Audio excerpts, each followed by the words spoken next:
conversatorio que tiene un tema súper rico para pensar en conjunto. La idea es que al ser un conversatorio vamos a ir haciendo preguntas que nuestros disertantes irán respondiendo en forma espontánea y que a medida que ellos responden, si ustedes tienen o quieren preguntar algo, recuerden escribirlo en el chat para después enriquecer este espacio, ¿sí? Bueno, arrancamos entonces con esta temática tan particular, enseñar en el siglo XXI, qué desafío nos deja esta pandemia, qué implica o qué importancia tiene la enseñanza por habilidades o por competencias. Vamos a arrancar con una pregunta que tiene que ver con lo que transitamos desde hace un tiempito atrás, esta pandemia que marcó, ¿sí? No solo a las escuelas, sino a la sociedad y el mundo. ¿Qué lecciones centrales nos dejó esta pandemia? ¿Qué opinan ustedes? ¿Qué podemos decir como lecciones centrales de la pandemia? El que quiera, no se peleen. Tenemos tiempo acotado en las preguntas para poder manejarnos, explayarnos en mayor cantidad de preguntas, así que les pedimos que se muteen, por favor, a los que están con el micrófono prendido. Ahora vamos a tratar de mutear a todos, pero el que quiere arrancar. Bueno, si les parece, yo digo una cosita corta, media provocadora para empezar con algo entretenido, cuya formulación sería esta. Para mí la primera lección de la pandemia, Si se perdón, pueden, recuerden, Charlie, te pido porque Mariano tiene el micrófono Mariano, abierto. recuerden, silenciate, Mariano. recuerden tener Mariano de nuestra Mariano, si podemos silenciarnos, sí, ahí estamos. Y a todos recuerden tener el micrófono silenciado. Ahí estamos. Bueno, Charlie, Bueno, arrancamos no, entonces. la primera lección para mí de la pandemia es que tenemos que aprender a renovar la educación sin la pandemia en la nuca. O sea, a mí una reflexión que me ha suscitado mucho precisamente la pandemia es que realmente quienes pudieron encarar durante la pandemia una educación interesante, por supuesto teniendo las condiciones materiales que hay que tener, obviamente, son aquellos que de alguna manera estaban culturalmente preparados para una nueva pedagogía. O sea, quienes venían transitando una nueva pedagogía pudieron enfrentar la situación de pandemia, pero eso muestra a las claras que la pandemia no va a ser la causa de la innovación educativa, sino que a lo sumo puede ser una oportunidad, pero solo una oportunidad que va a ser aprovechada por quienes anteriormente venían desarrollando dinámicas de innovación y por quienes, en todo caso, a partir de una emergencia, son capaces de colocarse en un nuevo andarivel educativo. Pero esa sería la cuestión clave, digamos. La primera lección de la pandemia es que la pandemia, para mí, con esto termino, hay otras ideas, pero para ampliar el debate, la pandemia no podemos esperar ni debemos esperar que sea la causa de la innovación y la mejora educativa. De hecho, la pandemia también trajo mucho enciclopedismo tecnológico y mucho instruccionalismo tecnológico, con lo cual no necesariamente también la relación pandemia y tecnología puede ser virtuosa en términos de innovación y de mejora. Diría eso como una primera respuesta. Bien. Agrego tal vez a lo que dice Charlie, algunas cuestiones que me parece que son importantes de acuerdo a lo que dice, analizarlas al interior de la realidad de lo que se ha vivido fundamentalmente en las escuelas, ¿no? Sobre todo en las escuelas, cuando uno se refiere como docente a trabajar con niños de nivel inicial y de nivel primario que no tienen todavía autonomía para poder ir autodefiniendo cómo marcan su trayectoria educativa y necesitan de un otro presencial que es su docente, que es el interlocutor válido frente a su proceso de aprendizaje. Y creo que la pandemia como lección aprendida nos ha hecho entender que no es posible trasladar la escuela presencial a una escuela en línea, ¿no? Charlie hizo referencia al enciclopedismo tecnológico y un poco vinculado a esta cuestión, algunas de las cosas que se han pasado como lección aprendida es que se ha replicado en línea lo que se hacía enciclopédicamente en un formato de trabajo presencial.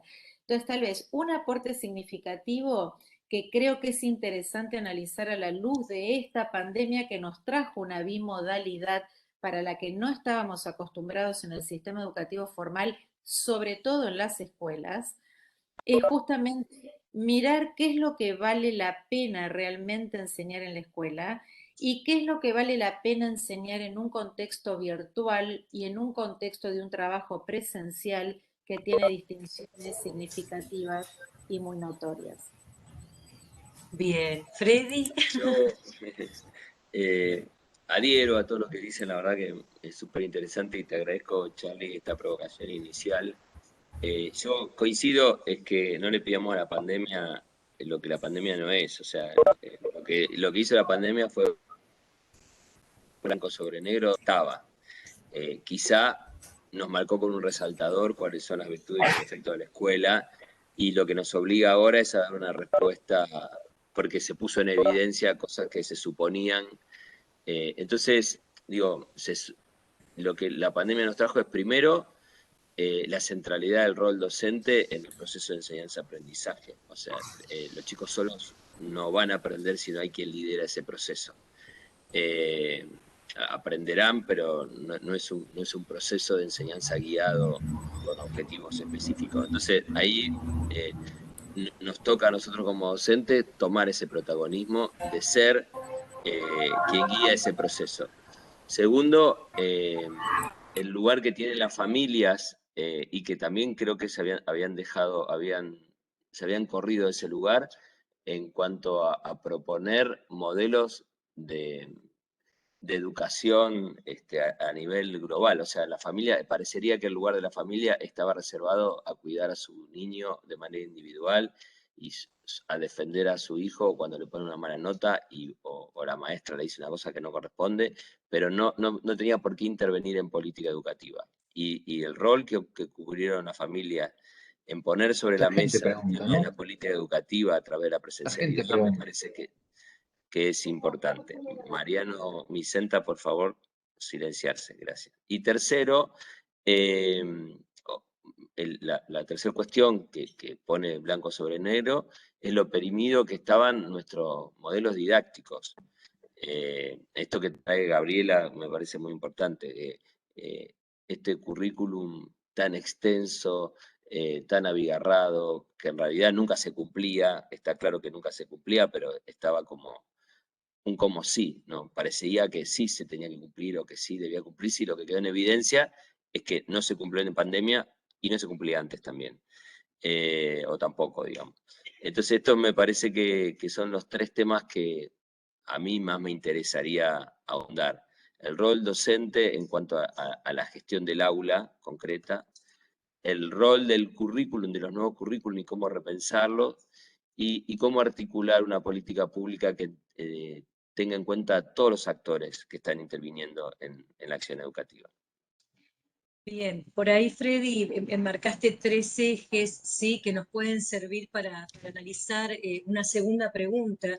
En función a estos ejes, ¿qué creen que tiene que seguir cambiando y particularmente qué hay que dejar? Siempre que hay procesos de transformación, a veces estamos mal acostumbrados o que hay que sacar todo y traer todo de nuevo. Este equilibrio entre cosas que estaban antes y siguen sirviendo, cosas nuevas que se incorporaron.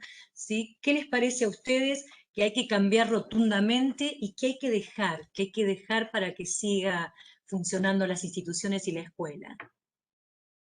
Mira, si Charlie, te parece, o Gaby, bueno, sí. Sí, no, Gaby, sí, una sí. cosa que también vincula esta pregunta que haces, Ivana, con lo que dijo recién Freddy, y que dentro de lo que es esa mirada, vos decís que hay que cambiar. Digo, en la Argentina tenemos una costumbre casi histórica, te diría, desde el surgimiento de los primeros diseños curriculares, de tener una prescripción desde el punto de vista de la política pública que a veces quita libertad en la gestión institucional. Entonces, me parece que algo que ha ocurrido en esta pandemia y que hay que rescatar y que hay que tratar de sostener y no cambiar, es que esto de haber tenido que cerrar abruptamente las escuelas con motivo de esta crisis sanitaria fruto de este COVID-19 ha hecho que cada institución y cada docente hagan la resignificación de la enseñanza como han podido. Creo que esto ha ocurrido. Pero algo que sí viene de la mano con el tema también del desafío de lo que habría que cambiar es la mirada sobre la evaluación. Cuando uno mira en pandemia los últimos informes estadísticos que ha sacado, por ejemplo, Banco Mundial o la UNESCO vinculado al nivel de desvinculación educativa absoluta que han tenido chicos y jóvenes en distintos lugares del mundo, superan casi los 11 millones, son cifras enormes, y yo digo, a la realidad de nuestro país, ¿cómo hacemos para revalorizar aquello que los niños y jóvenes han sido capaces de poder aprender, aún no teniendo, como antes decía Charlie, recursos tecnológicos y conectividad para poder seguir sosteniendo vínculo educativo? ¿Y cómo hacemos para rescatar a aquellos que no han logrado aprender absolutamente nada? Entonces creo que es el, la definición de política pública, las decisiones respecto de qué es lo que vale la pena enseñar en los diseños curriculares, y agregaría esto de la evaluación, que me parece que es un punto sustancial en donde tal vez nos falte todavía profundizar mucho más para ver cómo rescatamos a todos aquellos que no han podido, ¿no? Podría hablar mucho más, pero para ser respetuosa agregaste un tema colega. súper polémico, Gabriela, que es la evaluación, ¿sí? Pero bueno, Charlie, Freddy, ¿qué piensan de esto? Yo diría esto como una respuesta cortita y en diálogo con 2, 3 o 4 o 5 chats que acaban de mandar, que creo que de alguna manera se vincula. ¿Qué es lo que vamos a aprender? Y vamos a aprender lo que logremos institucionalizar y convertir en cultura escolar. Entonces ahí viene el gran drama, que porque nosotros, la pandemia nos ha sacado de la escuela tradicional, no tiene que hacernos creer que cuando volvamos a la escuela presencial habitual no vamos a volver al pasado. Esto no va a ser volver al futuro, va a ser volver al pasado. Y yo me animo a decirlo con firmeza, digamos. Si nosotros no anclamos y no generamos estructuras que puedan ser como, digamos, incubadoras de esos nenitos que nacieron durante la pandemia como innovaciones nuestras, pero son nenitos todavía.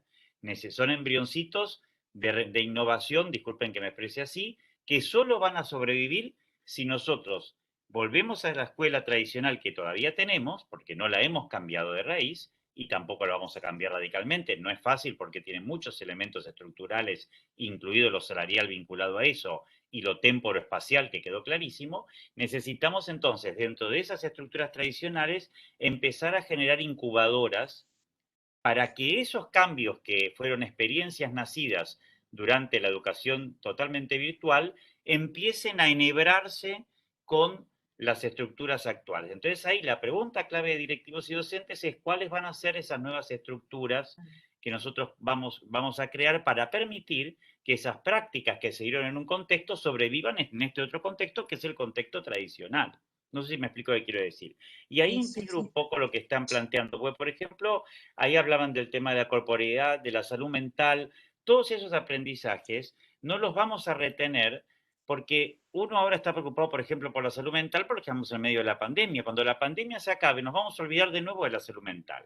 Yo siempre veo la historia de la educación como una especie de, es una interpretación posible y discutible, pero no como un proceso evolutivo teleológico de mejora o de caída, sino que siempre hay un conflicto entre algunas experiencias educativas históricas que han sido potentes por su capacidad de educación integral y otras que terminan burocratizadas y anquilosadas. Y eso puede pasar en el siglo II, en el IV, en el VII, en el XX y en el XXI y en el XXIV. Entonces, la pregunta es esta, ¿cómo nosotros, con esto termino, vamos a, en el fondo, revincularnos, recrear una educación integral que no sea necesaria que venga una pandemia para que yo me dé cuenta que hay cuerpos, que hay salud mental, que hay afectos? Bueno, la verdad que es medio dramático que tenga que venir una pandemia para eso. Pero, sin embargo, la estructura nos lleva a esa situación. Entonces, ¿cómo vamos a hacer para incorporar eso en una cultura que tenemos que renovar siempre? Bien. Freddy, podés agregar, y también dejó una nueva pregunta. También Charlie, ¿sí? ¿Qué Me opinas? parece, no, esto que traen, claro, la escuela se organizó en dos ejes, que es espacio y tiempo, ¿no? Y toda la estructura montada que nosotros conocemos estaba montada en un ritmo de trabajo espacio-temporal, digamos, en un espacio que era el aula, donde, como conocemos, un banco atrás de otro, un tiempo, que el ritmo de los timbres en primaria y secundaria del espacio entre el parque y el aula en jardín de infante como re innovador, digamos, que respetar el tiempo del chico era como una innovación absoluta, como si estuviéramos enseñándole a perros, qué sé yo, no sé, o sea, nos parece re innovador que se vaya respetando el tiempo del chico y en realidad es la finalidad, pero bueno, esta organización atravesada por estos dos ejes y estructurada por estos dos ejes, digo, en pandemia lo que pasó es que se rompieron estos ejes, entonces ahí salimos a buscar nuevas cosas. Y tal como dice Charlie y Gaby también en algún punto, lo que nos pasa ahora es que volvemos a esos dos ejes, tal cual estaban armados antes. Entonces, el gran trabajo que estamos haciendo todos es pensar la escuela en estas nuevas temporalidades, con bueno, lo que llamamos burbujas, tiempos distintos, pero en el fondo de nuestro corazón, todo lo que nos encargamos de la escuela es tratando de hacerlo lo más parecido a lo que antes era posible. O sea, el gran trabajo que estamos haciendo ahora es que la escuela se parezca a la escuela que conocimos. Entonces, nuestro trabajo no es de innovación, nuestro trabajo, si querés, es de restauración.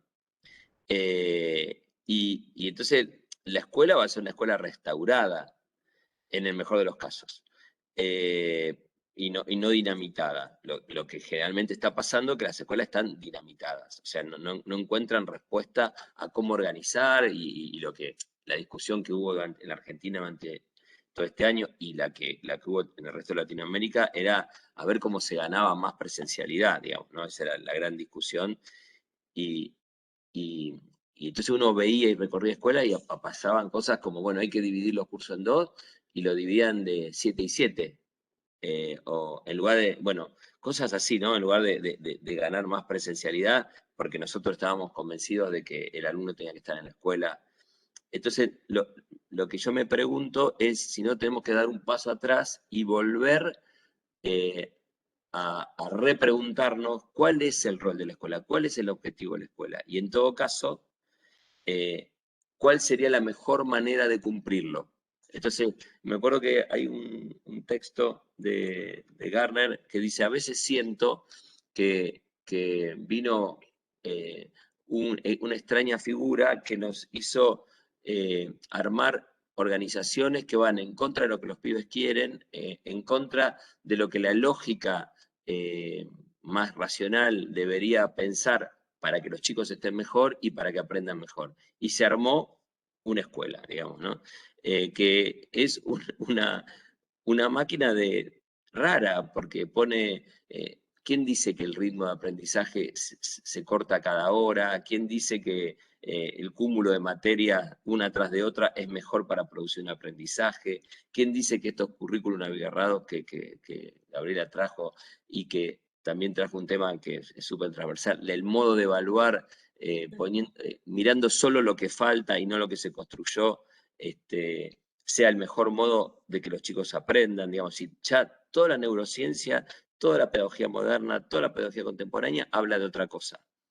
Entonces digo, yo creo que es un momento de decir, bueno, hoy vamos a volver al espacio y tiempo que habitamos, que supimos habitar, es momento también de repensarnos si no podemos trocar alguna cosa en relación a los objetivos pedagógicos.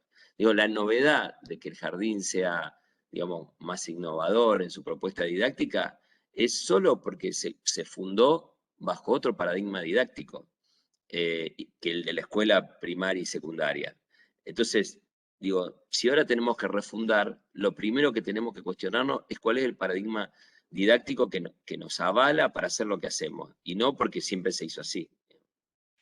Tomando lo que ustedes traen como dos preguntas en paralelo para pensarlas en conjunto. Trajeron palabras como institucionalizar, cultura escolar, evaluación.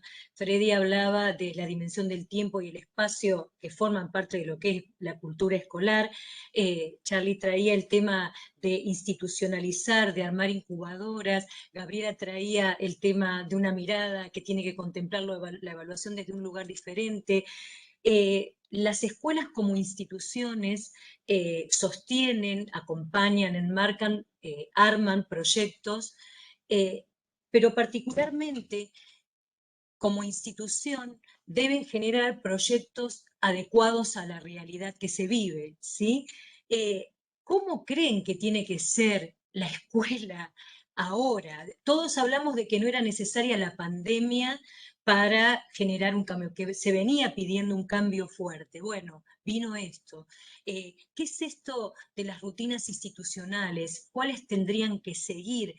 ¿Cuáles nuevas tendrían que aparecer? Una de las cosas que se veían es que en algunos lugares faltaba estructura, ¿sí? Una palabra tan rígida, pero que es necesaria. Y en otros lugares, en otras escuelas, aún sin ir a la escuela, había escuela. En esa combinación, ¿sí? La escuela ahora, ¿qué tiene que tener? ¿Qué tiene que modificar? ¿Sí? ¿Cuál es la escuela del siglo XXI? Si quieren arranco yo, así hablo menos. Eh, a mí me parece que el éxito de la escuela tradicional son las rutinas. Primero hay que asumir que la escuela tradicional es un éxito. Y si la modificamos es para entender ese éxito en clave contemporánea. Entonces, vamos a mirar qué hicieron bien y repensarlo en términos contemporáneos. O sea, no hay que destruir eso porque estuvo mal. Hay que destruir eso, ni siquiera destruir, hay que repensar eso en clave contemporánea. O sea, lo que le pasa a la escuela tradicional, que tal cual le están diciendo en el chat, estaba pensada en una era industrial, para dar respuesta a una era industrial, y estamos en una nueva era, la era de la comunicación en otra era. Entonces, lo primero que pensaría es, bueno, ¿cuáles fueron esas rutinas y rituales que en ese momento funcionaron y cuáles serían las que deberían funcionar ahora? A mí me parece que las que tienen que funcionar ahora son las que instalan habilidades. Y tenemos que ponernos de acuerdo, o capacidades, ¿no? Tenemos que ponernos de acuerdo cuáles son esas capacidades que nosotros debemos instalar en los alumnos. En la Argentina, el sistema educativo estuvo principalmente para construir un ciudadano, y lo hizo muy bien. El modo de construir un ciudadano era a través de una épica nacional, y bueno, en general en toda Latinoamérica pasó lo mismo. Bueno, la pregunta de ahora es cómo construir un ciudadano global que piensa el mundo a través de su país, pero piensa el mundo, digamos. Entonces, ¿cuáles serían esas habilidades? Entonces, lo primero, hay que instalar capacidades. Y lo que tenemos que ver, así como para instalar la memoria, la disciplina, la obediencia, que eran habilidades o capacidades propias de la escuela tradicional, hoy la creatividad, el trabajo en equipo, la adaptabilidad, bueno, ¿cuáles serían las rutinas que deberíamos poner para instalar eso? Y cuento una anécdota y ya está. Hoy nosotros estamos en medio de la Semana Internacional, ustedes saben que tiene una transmisión en vivo, transmitimos desde un gimnasio con 400 chicos. Y hoy yo me quedaba asombrado cómo hicimos para que durante 4 horas 400 chicos estuvieran en un gimnasio en silencio. Eh, eh, absoluto, murmullo, porque entendieron que lo que estaba ocurriendo ahí. Entonces, digo, cuando nosotros proponemos una modalidad nueva, que es este estilo televisado, si se quieren, de una escuela, y lo que pase se asemeja a una grabación de YouTube, y lo que están viendo es algo que ellos mismos hacen grabándose en YouTube, bueno, lo hacemos pero para el mundo y con material educativo, los chicos se adaptan. Entonces, digo, tendríamos que empezar a repensar esas rutinas adecuadas al mundo contemporáneo. Ahí me parece, perdón Freddy, que engarzo con algo que venía pensando. Yo hace un tiempo que me hice como una síntesis en donde digo que la nueva escuela implica pasar del aula mundo al mundo aula. ¿Y qué quiere decir para explicarlo bien? Del aula como mundo, que era la lógica de la escuela tradicional, al mundo como aula. Entonces, hasta que nosotros no convirtamos la escuela en una plataforma, en un portaaviones, para que desde allí vayamos al mundo y volvamos, y siga existiendo el aula y la escuela como un espacio de reflexión, conocimiento, educación integral, pero eso va a poder hacerse desarrollo de capacidades, que es en definitiva un nuevo nombre de la educación integral. Para que eso pueda hacerse necesitamos que el aula presencial ya no sea el lugar de encierro, podemos ir al libro de redes o paredes de Sibilia, o sea, ya no sea el lugar de encierro que se creó diría Foucault en la sociedad disciplinar moderna, sino que sea la plataforma de despegue para ir al mundo y volver, en donde uno se realimenta, se reflexiona y sale y vuelve y sale y vuelve y sale y vuelve. Entonces me parece que esto es el nuevo momento de la escuela en la línea de la reconstrucción. Para mí el desafío pasa por esta reconversión, del aula mundo al mundo aula, o sea, del aula como mundo cerrado, porque ahí los protegemos y ahí se aprende todo, porque afuera era más difícil aprender, porque no había internet, las bibliotecas eran escasas, los libros en las casas de los sectores populares eran muy caros, no se podían tener, todo eso se empezó a desplegar un poquito más durante el siglo XX, cuando recién en la primera parte del siglo XX empieza a aparecer el libro económico, que para nosotros es habitual, pero no era habitual hasta bien entrado el siglo XX. Podemos entonces ahora, gracias a la tecnología, pasar al mundo aula, o sea, a una articulación de la escuela con el mundo. Y ahí sí entonces nos va a permitir integrar capacidades a lo disciplinar y que lo científico no quede enciclopedizado, discúlpeme el término, sino que lo científico quede integrado a la vitalidad. Porque es verdad que cada vez hay que saber más cosas, también es cierto, el mundo cada vez más complejo. Entonces no hay que separar capacidad de conocimiento, hay que integrar y intensificar ese diálogo con la realidad. Bueno, tal vez complementando lo que te explicaron muy bien Freddy y Charlie, me gustaría comentarles, hace poquito tiempo presentamos en la universidad un libro que a mí sinceramente me conmovió por su nivel de practicidad y de capacidad de poder promover realmente cambios sustanciales para lo que es una estructura tradicional de escuela, que hoy claramente no está dando respuesta frente a los cambios que estamos viviendo. Esto está claro y como ya hemos dicho, esto está claro previo a la pandemia. La pandemia puso blanco sobre oscuro. Todos los diagnósticos que hoy hacemos por lo que ha ocurrido con la pandemia, si no hubiera ocurrido la pandemia, probablemente también serían válidos para una etapa previa. Pero presentamos el libro de Fernando Reimers, que es de la Universidad de Harvard, un catedrático de Harvard que se llama La educación global para mejorar el mundo. Y una de las cosas a que él apunta a través de un estudio de investigación que se hizo sobre varias escuelas de distintos países es que hay que cambiar las estructuras organizativas sobre las que basa la práctica la escuela para que de verdad sucedan otras cosas, o por lo menos sucedan las cosas que queremos que sucedan para romper con una lógica tradicional que fue muy buena en una época, pero que hoy no es suficiente. No hay que, como dijo Charlie, no es recuperar el sentido más profundo de lo tradicional y lo clásico con una mirada más innovativa. Pero él, uno de los temas centrales que comenta es que como es muy difícil mover eso que es como un elefante blanco, que hay que empujarlo y que es muy pesado y que es una tarea muy tediosa e interminable, se pueden hacer otras cosas para generar innovaciones. Una es trabajar, por ejemplo, en lo que hace la resolución de problemas concretos de la vida y mencionan sobre todo lo que es el cambio climático, la biodiversidad, la reducción de la pobreza, el respeto a la diversidad, temas que si bien existían, tienen un impacto mucho más fuerte. Hoy se está realizando la COP26 en este momento, sobre todo el tema de cambio global y biodiversidad en Escocia, y hay un grupo de gente de nuestro país que nos ha ido a representar, debates profundos que no pueden no contemplarse en una escuela actual.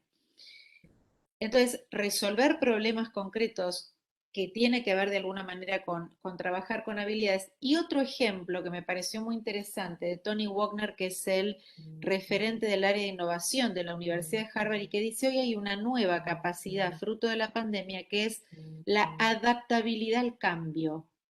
Alguien puso ahí en el chat algo que me parece realmente muy interesante y que es que a pesar de todas las dificultades que tenemos, han habido experiencias que han sido salvadas por docentes que se han animado a generar determinado tipo de oportunidades de cambios favorables a esta escuela, que sigue siendo buena, pero que definitivamente hay que ver de qué manera la mejoramos y la cambiamos. Y por último, para cambiar la escuela tenemos que cambiar y mejorar también la formación docente.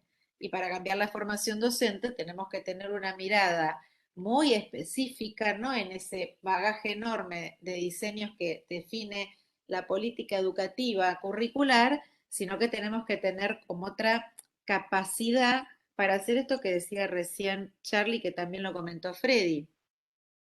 Digo, la valía de ver cómo logro que los estudiantes sean capaces de aplicar adecuadamente aquello que saben, que es lo que nos falta, ¿no? Cómo enhebrar la capacidad, habilidad o aptitud con el dato conceptual.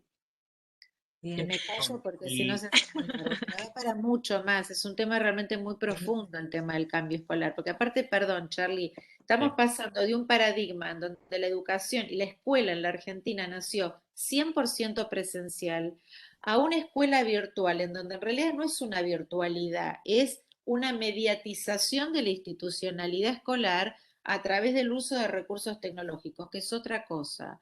Estar en una plataforma no quiere decir que estemos educando o enseñando virtualmente. Estamos a veces enseñando igual que en el aula física, como decía Charlie, pero haciendo uso de un recurso tecnológico. Entonces tienen que pasar otras cosas. Hay que generar otra dinámica de interacción con el estudiante. Hay que buscar otras estrategias de intervención en un entorno virtual. Y eso lo tenemos que aprender, porque ni yo lo sé bien, no lo sé hacer bien. Ese es un aprendizaje en el que todos nos tenemos que embarcar si queremos cambiar la escuela de verdad. Y otra habilidad clave para el siglo XXI, perdón si esto puede ser muy denso, pero lo voy a decir muy corto, es algo que ya había anticipado Romano Guardini en El ocaso de la modernidad y en su libro sobre el poder, que es el gran desafío, y ahí las escuelas tenemos un rol clave, el gran desafío que tenemos para poder educarnos y educar para el enorme poder que tenemos los seres humanos de ahora en más. O sea, nosotros hoy podemos destruir personas y llevarlas al suicidio a través de Instagram. Y tal vez no necesito mucho más que cierta capacidad para manejar esa tecnología y ni siquiera tengo que tener mucha edad. Entonces, hoy el ser humano, hoy enfrenta, hoy en particular aceleradamente, enfrenta un proceso culturalmente muy novedoso que es un gran poder sobre los demás distribuidos a todos. Por supuesto que algunos los tienen más que otros, pero todos tenemos un gran acceso al poder. Y ahí viene el tema del transhumanismo y de cómo nosotros vamos a articular mejor naturaleza y cultura. El ser humano, justamente fruto de la tecnología, ve cada vez más que todo es manipulable, todo es construible, nos olvidamos de la naturaleza como don, solo lo vemos en el tema que mencionó hace un ratito Gabriela, de la sustentabilidad vinculado a la cuestión ecológica, solo ahí intuimos que la dependencia y la relación con la naturaleza, pero en todo lo demás, sobre todo en las relaciones sociales, de variado tipo, nosotros no estamos percibiendo el gran desafío, que solo creo que la sabiduría de los clásicos ahí nos puede ayudar, que implica el gran poder que tenemos unos sobre otros, potenciado cada vez más al infinito. Ahí creo que la escuela, perdón si esto es muy abstracto o muy denso, tiene un lugar central. O sea, las habilidades del siglo XXI no pueden ser habilidades formales o de funcionamiento ni funcionalistas. Tienen que ser sustantivamente habilidades para formar gente muy consciente, y ahí recomiendo un texto de libre acceso, La educación después de Auschwitz, de Theodor Adorno, que siendo un neomarxista, sin embargo, dan el clavo de una cuestión humanista muy potente, que es cómo vamos a tener conciencia del poder que tenemos sobre los demás, que se ha potenciado enormemente. Creo que la escuela ahí tiene un desafío enorme. Perdón si me fui un poquito del tema.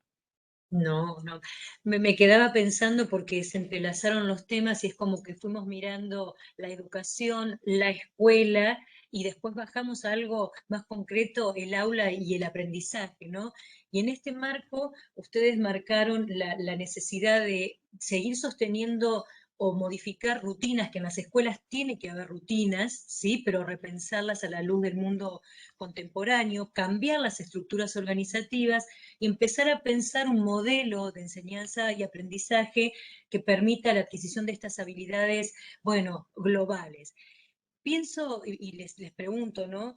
En este marco de habilidades o de competencias que hay muchas excepciones, ustedes ya fueron nombrando algunas que requieren o que se tendrían que trabajar con los estudiantes.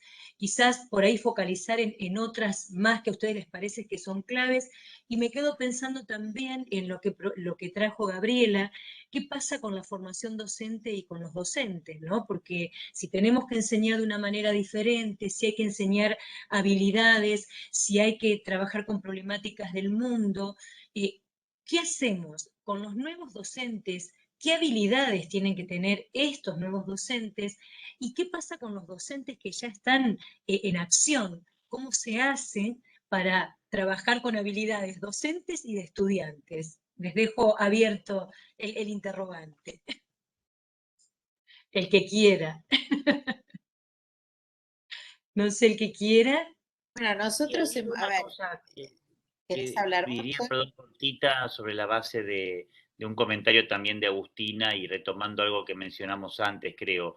Me parece que ahí el desafío implica que es aprender. Mm. Gabriela está cansada de escucharme decir una cita que puede parecer de un autor de ayer, pero que es de un autor muy antiguo, que en síntesis dice lo que hay que hacer después de haber aprendido, coma, lo aprendemos haciéndolo. Y uno diría, uy, ¿quién es? ¿El último pedagogo de moda? No, Aristóteles en la Ética Nicómaco. Entonces, resulta que para aprender hay que hacer, y la única manera de aprender es hacer, y nosotros seguimos con estas lógicas que acabamos de mencionar.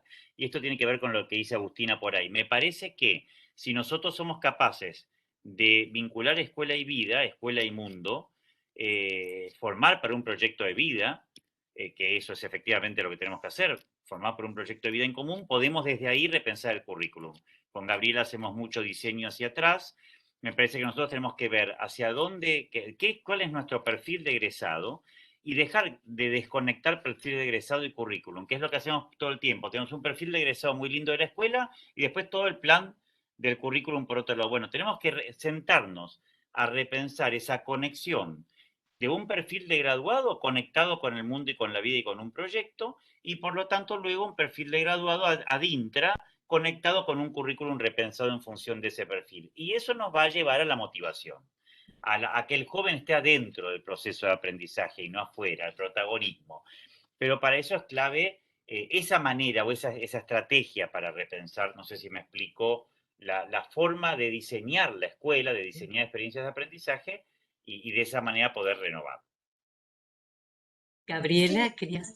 creo que, bueno, Charlie ya dijo casi todo, pero Perdón. alguna idea más, digo, no, por favor, ya hace más de 30 años, Torrent, del que compartimos. No, muy bien y muy claro lo que dijiste y comparto 100%. Pero lo que digo es, vos hiciste también una pregunta que tiene que ver que cómo lo soluciono, ¿no? Esto de la convivencia entre distintos perfiles profesionales docentes formados en distintos tiempos. Entonces, evidentemente también hay que buscar determinadas ecuaciones al interior de la realidad de las instituciones educativas, de acuerdo a los recursos con los cuales se cuente, para potenciar a aquellos que son más jóvenes y por ahí tienen más ductilidad para manejar tecnología, podrían, trabajando en red, ayudar más a aquellos que por ahí son más rezagados para implementar estrategias que estén más vinculadas a intervenciones didácticas con las nuevas herramientas digitales que hay para enseñar y viceversa, y fortalecer tal vez a los que tienen menos capacidades conceptuales o menos conceptualización respecto del conocimiento de su propia disciplina para enseñar, los que más saben, tal vez a los chicos más jóvenes o no, habrá que ver. Pero algo que no se suele hacer mucho en las instituciones es hacer como una especie de mapa de curricular respecto de las capacidades que todos los docentes y todos los equipos de conducción tienen al interior de una escuela, porque eso de alguna manera es lo que puede poner blanco sobre oscuro. Bueno, ¿cómo perfecciono en función a las necesidades que tengo hoy? ¿Con qué recursos cuento? Muchas veces las escuelas cuentan con docentes formados y ni siquiera lo saben porque no es un tema que a veces permee mucho. Uno va, cumple con la rutina de su clase, con lo que tiene que hacer y se va, y si trabaja en distintas escuelas, como pasa sobre todo en el nivel secundario, menos tiempo de permanencia en la escuela tiene. Y para terminar, nosotros, y permítanme que sea autorreferencial, cuando digo nosotros digo el Departamento de Educación de la UCA, que inició en el año 2011 un proceso fuerte de reconversión de la mirada sobre la formación docente profesional, y ya tenemos casi la segunda cohorte de maestros de educación inicial y primaria universitarios. Tuvimos que mirar nuestra estructura organizativa, cambiar nuestra estructura organizativa y, más allá del plano oficial, repensar al interior de nuestra estructura didáctica de trabajo cómo íbamos a hacer un nuevo diseño curricular, como dijo Charlie, con el fin en mente, ¿no? En lugar de planificar al revés, que es partir de el área curricular, mirar el diseño, poner recursos, bibliografía y formas de evaluar, pensar cuáles son aquellas capacidades deseables que tiene que poder demostrar que aplica un estudiante cuando egresa del profesorado, y a partir de ahí hacer diseño hacia atrás. es un tema muy complejo porque claramente el de la formación docente está atado también a los vaivenes de la política, ¿no? Cuando la política define que tiene que modificar los diseños, ahí vamos todos corriendo viendo cómo hacemos para ir adecuándonos. Pero esta pandemia, como puso ahí una colega en el chat, es una oportunidad para evaluar cuáles fueron aquellas fortalezas docentes que tuvimos mientras tuvimos que trabajar en un formato totalmente virtual. Freddy. Bueno, varias cosas que dejaron. La verdad que cada tema es para desarrollarlo en sí. Y me parece importante un tema que trajo Charlie, que es no utilizar las habilidades de manera tecnocrática, digamos, ¿no? Por eso, digo, creo que el secreto es empezar a reflexionar primero sobre las prácticas. O sea, ¿por qué hacemos lo que hacemos? Es una pregunta que habitualmente no la hacemos. O sea, ¿quién se pregunta por qué hace lo que hace? ¿No? En la Sociedad de Transparencia, Byung-Chul Han dice que la sociedad pretende apropiarse de todas las acciones sociales productoras de sentido, ¿no? Con esta cuestión de que todo sea transparente, le quitamos el sentido a nuestras acciones. O sea, nadie piensa por el sentido, ¿no? Lo hacemos porque lo dice el currículum y pareciera que hay que cumplirlo. ¿Y por qué lo haces? Porque lo dice el currículum. Y eso es un dato menor, te diré incluso, si el currículum te dice cosas equivocadas. Todos sabemos cómo se construye un currículum, que es una discusión política en torno a una problemática y generalmente hay una avanzada de uno sobre otro, pero el tema es si eso tiene sentido o no tiene sentido, y si ese sentido eh, tiene una afinidad pedagógica o no. Entonces, lo que deberíamos pensar y rescatar son las comunidades de aprendizaje. Esto que Gabriela cuenta de la UCA, lo que construyeron en la UCA fue una comunidad de aprendizaje, liderada, con una visión de quien lideraba, pero pusieron en discusión toda una estructura que se empezaron a cuestionar por qué enseñaban como enseñaban y si hay otro modo de enseñar. Y en todo caso, si se van a formar nuevos docentes, ¿cuál sería ese modo de formar? Y empezaron a construir una comunidad de aprendizaje que no solo se hace con las personas que estamos en esa comunidad, sino que es una comunidad, el aula mundo, digamos, ¿no? O el mundo aula, ¿no? Se conversa con otro. Bueno, esa es la intencionalidad, primero, de armar esta red internacional que la que estamos participando. Empezar a preguntarnos entre todos y entre todos empezar a resolver este falso dilema, que en realidad es una problemática que tiene soluciones adaptativas, si se quiere. Nosotros vamos dando respuesta al momento que se nos aparece y en ese momento como comunidad vamos resolviendo. Me parece que si le quitamos el sentido de lo que hacemos, si nos quitan la capacidad de reflexionar sobre nuestra propia práctica, pero reflexionar significa darle sentido. En ese proceso me parece fundamental formar. Entonces, uno va a formar en habilidades que tengan sentido para la humanidad, sí, solo sí. El primero que se pensó desde esa manera es el docente. El primero que pensó, digamos, qué habilidades pone en juego en su propia vida, qué fue significativo en su propia vida para construir un vínculo con los otros, para construir una comunidad sana o armoniosa o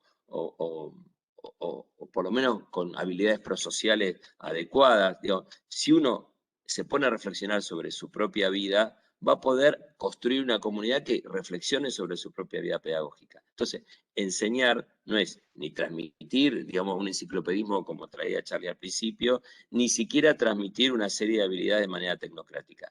Es encontrar un sentido a la propia existencia que se construye comunitariamente. Bien, bien.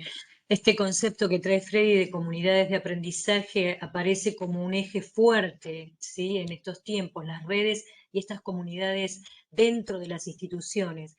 De este año, dentro de CIEDA, se abordó un eje vinculado precisamente a las habilidades, ¿sí? Y quería preguntarles si ustedes creen que a lo largo de la pandemia se desarrollaron nuevas habilidades, tanto en los docentes como en los estudiantes, y cuáles creen que quizás no se desarrollaron tanto y por qué. Ustedes hablaron hoy de que uno de los aspectos claves es la enseñanza por competencias o habilidades. ¿cuáles creen que han sido nuevas habilidades, si hubo, que se han tenido que desarrollar en estudiantes y en docentes? ¿Y cuáles creen que quizás se perdieron, si hay que volver a restablecerlas? Los dejo pensando. Voy a arrancar con una habilidad que me parece, no sé si nos juntó el amor o el espanto, pero nos juntó la pandemia. Y esto me parece que es una habilidad que es interesante, esa construcción colectiva en equipo, de repensar, bueno, cómo salimos de esto, qué respuesta colectiva podemos dar. Me parece que es algo que hay que potenciar, porque es en germen, bien entendido, es lo primero que se puede pensar como una comunidad de aprendizaje.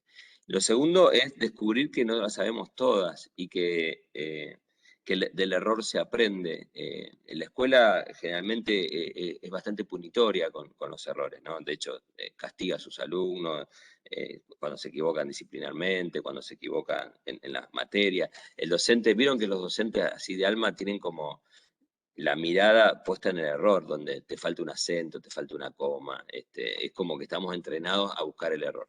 Y de repente en la pandemia descubrimos que el error formaba parte del proceso para poder avanzar, ¿no? Frente a algo tan inédito, era lógico que íbamos a tentar hacer distintas cosas. Entonces, nada, ahí nadie pretendió ni que los docentes no se equivoquen, ni que los directivos no se equivoquen en la propuesta, ni que los alumnos no se equivoquen. De repente empezamos a jugar un juego humano que es del error se aprende, y me parece que eso es una habilidad que les debe quedar instalada, ¿no? Y después lo retradujimos pedagógicamente porque le tenemos que poner palabras pedagógicas, si no, no podemos respirar. Entonces empezamos a hablar de retroalimentación y de evaluación formativa, pero al final de lo que se trata es, el error forma parte del proceso de aprendizaje. Y lo descubrimos, o sea, después de 400 siglos de didáctica, descubrimos que el error forma parte del proceso de aprendizaje y que evaluando solo negativamente o sumativamente, los chicos terminaban sin aprender, ¿no? Calificaban más que aprendían. Entonces, lo tercero es que la centralidad de nuestro proceso es que el chico aprenda. Entonces, de repente nos estamos cuestionando si están aprendiendo o no están aprendiendo. Otro cuestionamiento que no estaba, digamos, salvo en las pruebas nacionales, no volvíamos a preguntarnos en qué momento el chico aprendió o no. Nos preguntábamos si aprobaban o no aprobaban, si repetían o no repetían, si abandonaban o no abandonaban, pero no nos preguntábamos si aprendía. Y me parece que esa es otra habilidad docente que hay que volver a mirar. Preguntarse si de verdad después de este proceso que me tocó a mí en un proceso de enseñanza, si hubo un aprendizaje real o no. Charlie. Yo agregaría sobre la base de todo lo que dijo Fred, estoy totalmente de acuerdo, el tema de las trayectorias. Se venía hablando ya hace un tiempo de las trayectorias escolares.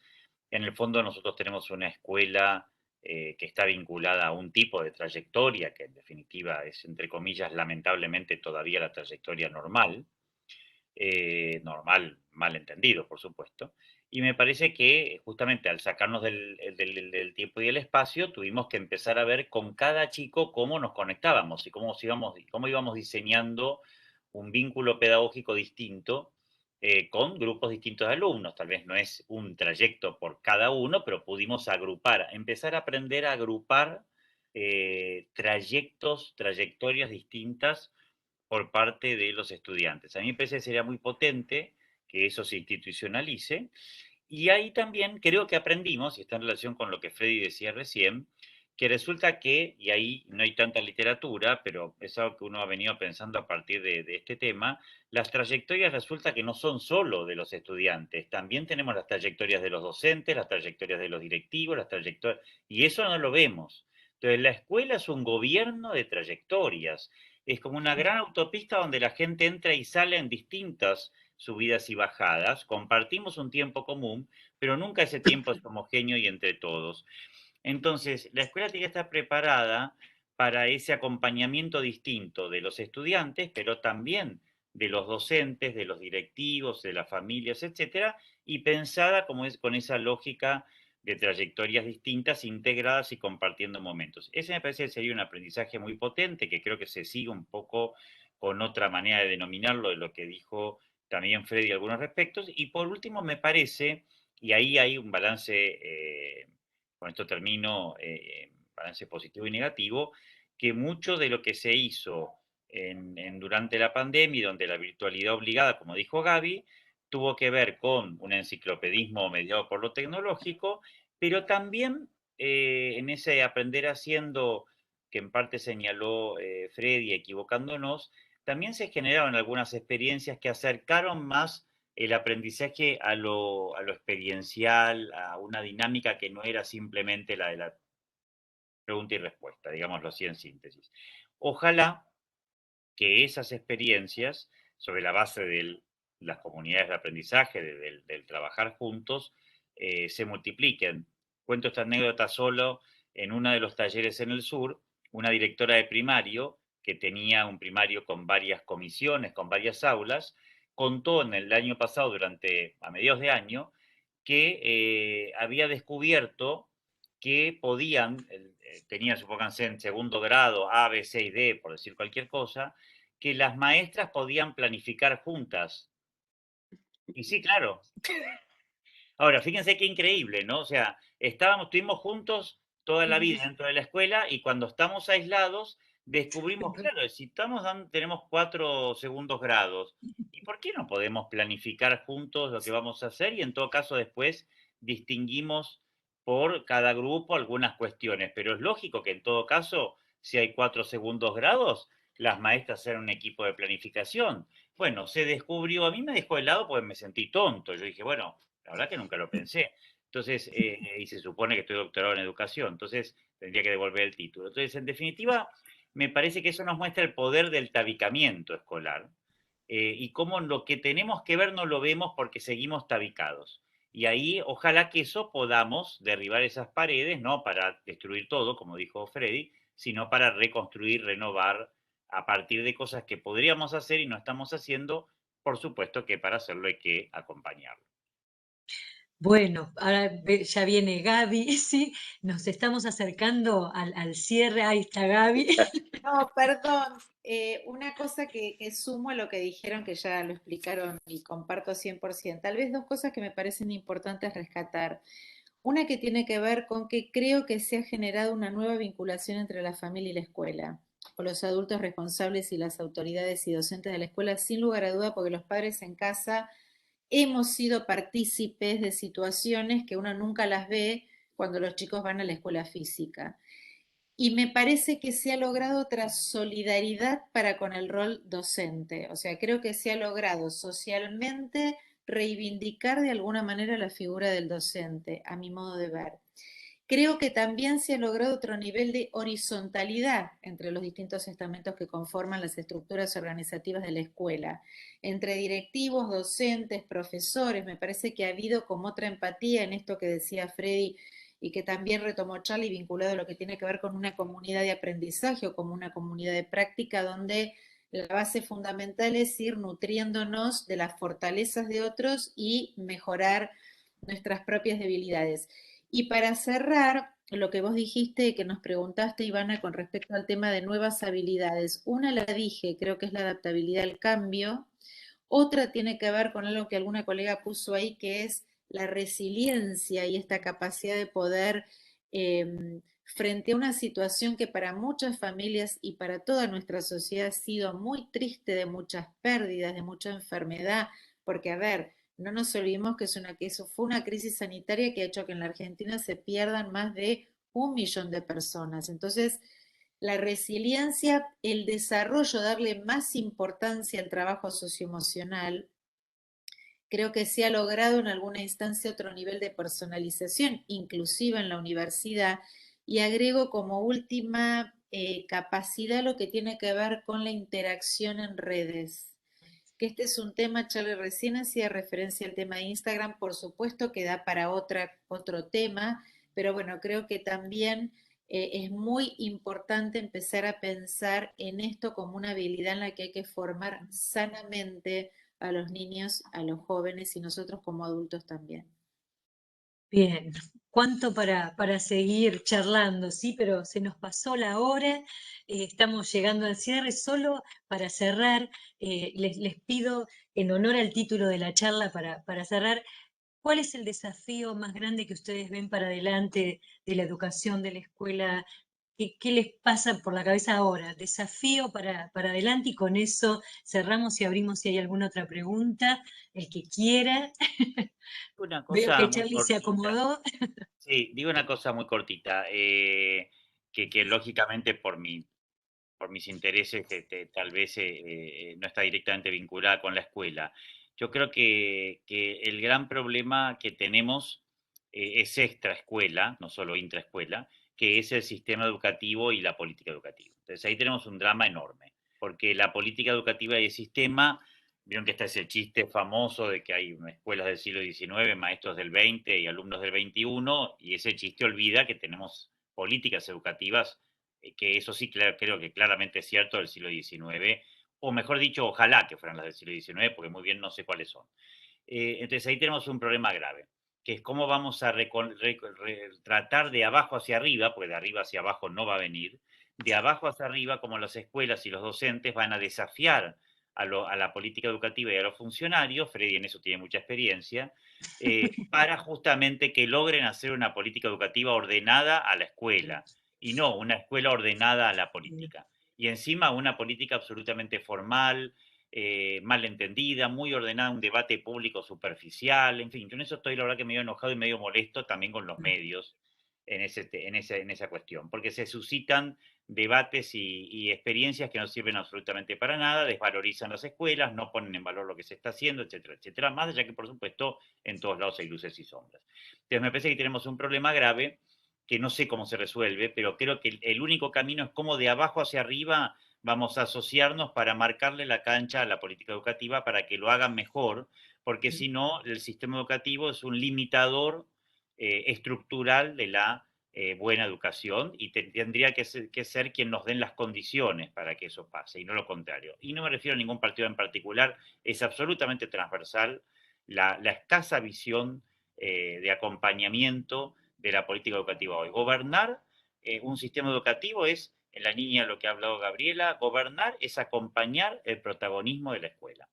Y hoy se cree que gobernar es rendirle información que al final no se usa al sistema. Insisto, gobernar es acompañar el protagonismo de la escuela. Y en todos los sistemas en donde la escuela, que funcionan, eso es absolutamente vital. En Finlandia se insiste mucho el tema de la confianza, es obvio. Sin confianza y sin acompañamiento no va a haber buen sistema educativo y por supuesto, ¿qué va a pasar? Las escuelas que tienen con qué lo lograrán y las escuelas que están más debilitadas institucionalmente serán víctimas de la reproducción y el menoscabamiento generalizado. Bueno, ese es el desafío que tenemos. Bien, Freddy, Gaby. No, agregar a lo que dijo Charlie, digo, desafíos hay muchos, ¿no? Digo, uno tendría que dividir cuáles son aquellos desafíos que son competencia de quienes tenemos injerencia en el campo estrictamente de la educación formal, escolar o universitaria, en nuestro caso particular en este contexto. Freddy poder dar detalles de cómo es hoy más la impronta al interior de las instituciones escolares, pero creo que uno de los desafíos es poder asumir que es necesario generar determinado tipo de cambios en lo que hace la lógica interna del proceso de enseñanza y aprendizaje en la escuela.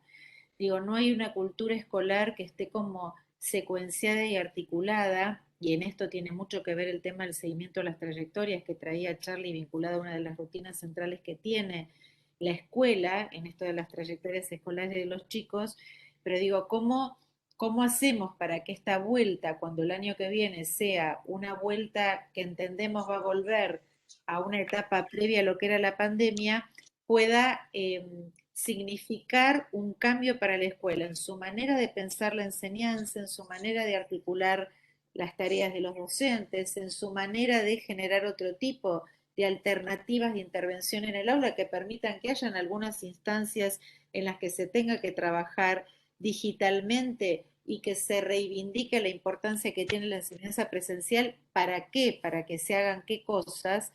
Y eso sí es una competencia o un cometido que se piensa al interior de la institución.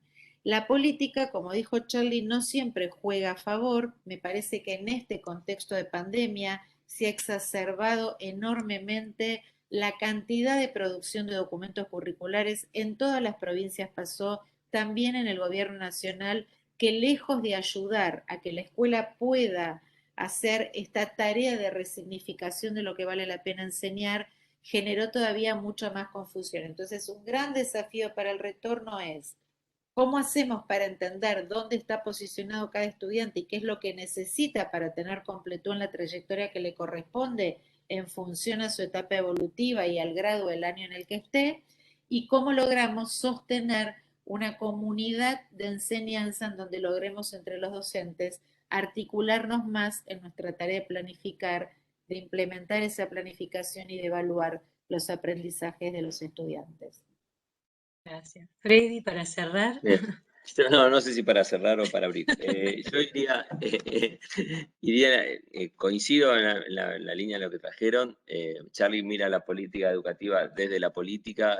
Gaby también tiene mucho más experiencia que yo la miro desde la escuela, ¿no? Entonces, yo lo que siempre entendí que la escuela es un articulador de política pública, y lo que me quedó en evidencia es que es un productor de política, y eso es un nuevo rol que no lo teníamos tan claro. Es un productor de política educativa, y cuando empezamos a producir política, inmediatamente se quiere llevar la política educativa a una política partidaria. Y nosotros lo que producimos es política educativa, o sea, un modo de entender la realidad pública a través de la educación. Y entonces me parece que tenemos que ser protagonistas en eso. Creo que las escuelas miran la política a partir del famoso cumplimiento, ¿no? Cumplo lo que me dicen y miento en lo que hago. Y nosotros tenemos que construir comunidades de aprendizaje reflexivas y hacer lo que esta comunidad decide reflexivamente hacer, y eso convertirlo en política pública en todo caso. Pero para eso hay que dar razones de por qué hacemos lo que hacemos, y lo tenemos que saber muy claro.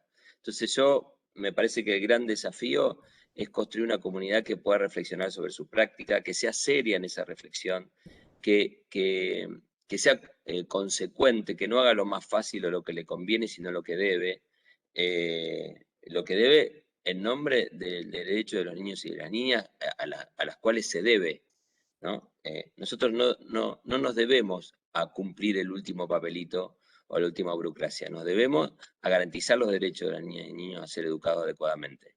Entonces, con eso adelante, debemos construir nuestra propia práctica reflexiva, y ahí ser serios y generosos en nuestras propias prácticas y en nuestras propias reflexiones. Bueno, cuánto, ¿no? Para seguir escuchando, para seguir pensando juntos.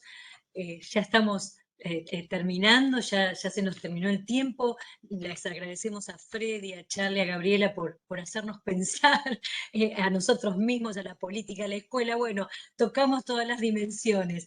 No sé si alguien de la audiencia quiere hacer una preguntita. Lo que aparecen ahí son comentarios quienes han tenido el privilegio de tenerlos como profesores. Ahí hablan muy bien de nuestros panelistas.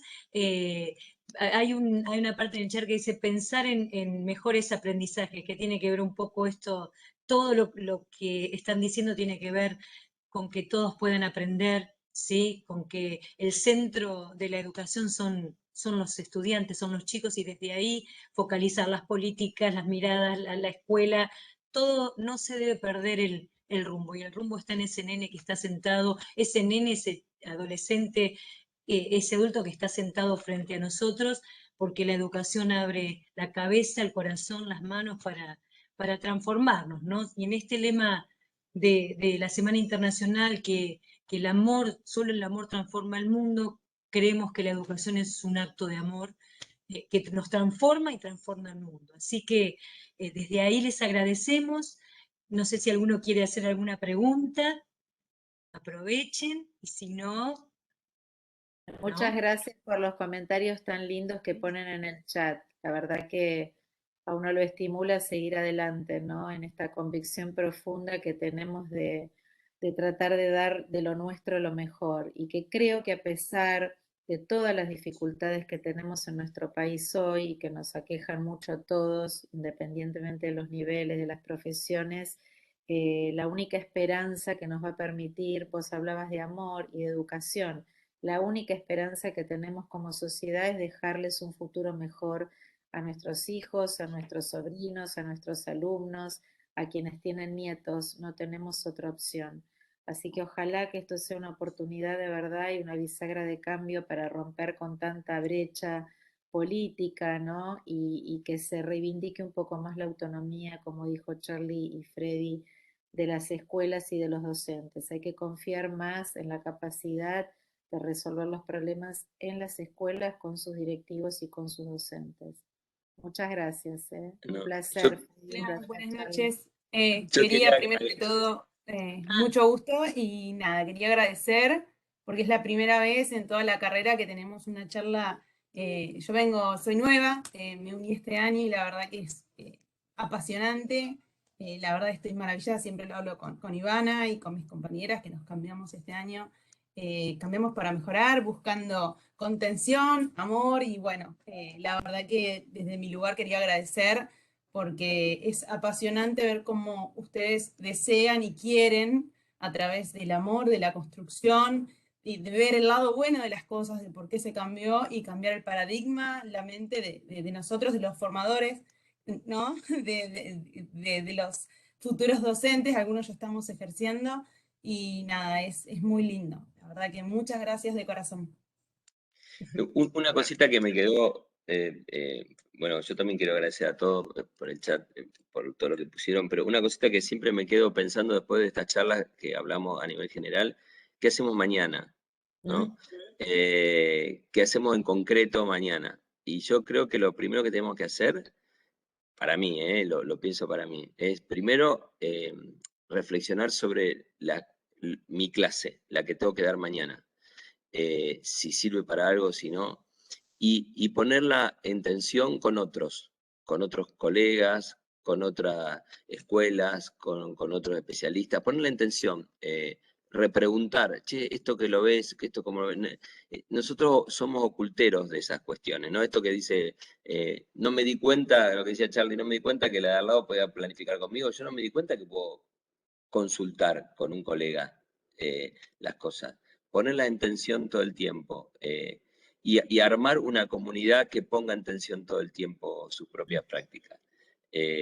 No es una receta lineal, es una construcción que se hace paso a paso. Así que nada, eso, yo invito a que pongamos en tensión nuestra propia práctica, que la pongamos en duda, que la preguntemos. Muy bien. Bueno, muchísimas gracias. Sí, Charlie, ¿querías agregar?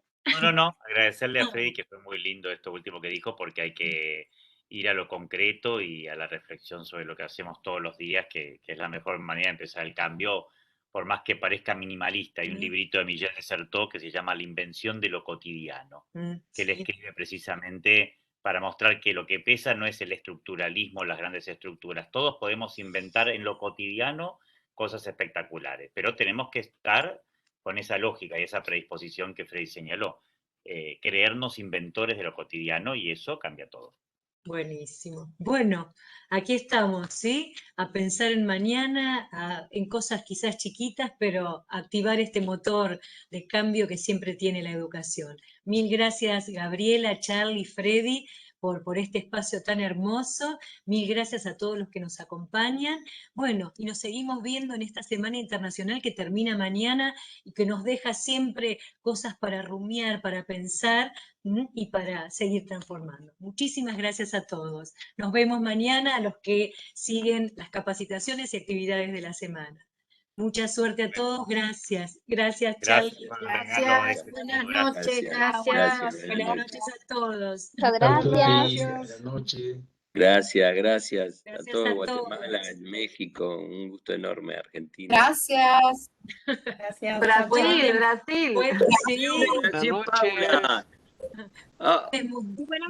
Agora vamos a fazer la fala em Brasil, em brasileiro. Você Sim. quer? Eu acho que consegui entender. Muito obrigada. É muito bom ouvir Paula está- é o melhor docente do mundo. Eu vou a dar o prêmio ao melhor docente do mundo. Eu certifico isso. porque tenho a voz que me inspira. Não, você. Me inspira. Não, você é uma inspiração para mim. Vera, Gracias por todo. no, Gracias Yo a todos.